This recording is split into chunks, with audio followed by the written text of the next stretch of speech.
अस्सलाम वालेकुम, welcome to my YouTube channel. अगर आप कुकिंग की वीडियोस पसंद करते हैं तो ये वीडियो आपके लिए है। आप मेरे चैनल पर न्यू हैं तो सबसे पहले मेरे चैनल के सब्सक्राइब के बटन पर क्लिक कर दें और बेल आइकन को प्रेस कर दें ताकि हर नई आने वाली वीडियो आपको मिल सके। अस्सलाम वालेकुम। आज मैं आपको स्ट्रॉबेरी का जैम बनाना बताऊंगी। बहुत ही इजी है। जिसके लिए मैंने स्ट्रॉबेरीज ले ली हैं हाफ के जी। इसको हम पैन में डालते हैं। ऐसे ही अगर हम इसे कट कर लेंगे ना तो मसला हो जाएगा ना, फिर ये मैश नहीं होगी। इसलिए हम इसको साबुत ही मैंने इसको धो लिया था अच्छे तरीके से और इसके सारे जो ग्रीन कलर होता है वो मैंने उतार दिया है ना। ठीक है, बस हम इसे पैन में डालेंगे और इसे कुक करना स्टार्ट करेंगे। थोड़ा सा इसके अंदर पानी डालेंगे बस, और हम इसे पकने के लिए रख देंगे।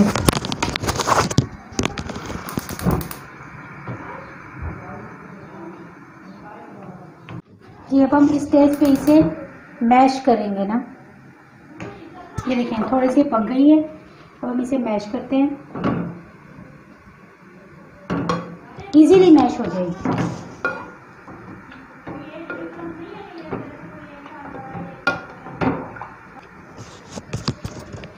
अब मैं इसमें चीनी ऐड करती हूँ जो कि मैंने ली है 325 ग्राम।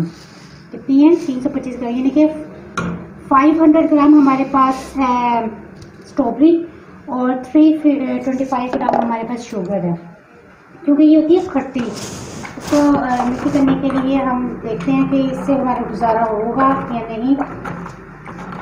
वैसे इनफ हो गई है ना, थोड़ी सी खट्टी मीठी सी बन जाएगी, रेडी हो जाएगी। बस अब हम इसे पकने देंगे। ये उबलती बहुत है तो आपको ना इसे ध्यान बहुत रखना पड़ेगा ना ताकि ये उबले ना। थोड़ा सा इसको चम्मच बार बार हिलाना पड़ेगा।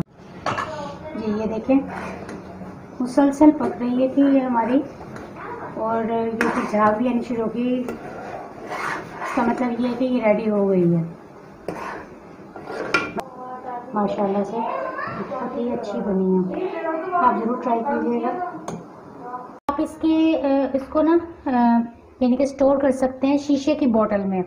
मैंने इसको शीशे के प्याले में डाला है। शीशे की बोतल अगर आपके पास है तो आप उसमें डाल के इसको स्टोर करें। शीशे की बोतल में कभी भी नहीं ख़राब होते। और इसको फ्रिज में रखें, 15 से 20 दिन के लिए आप इसे स्टोर कर सकते हैं और उसके बाद आप इसे खा भी सकते हैं ना। 15 से 20 दिन यानी कि आपके लिए काबिल इस्तेमाल होगा। अपनी दुआओं में मुझे शेफ आंटी को याद रखिएगा। ओके, टेक केयर, अल्लाह हाफिज़।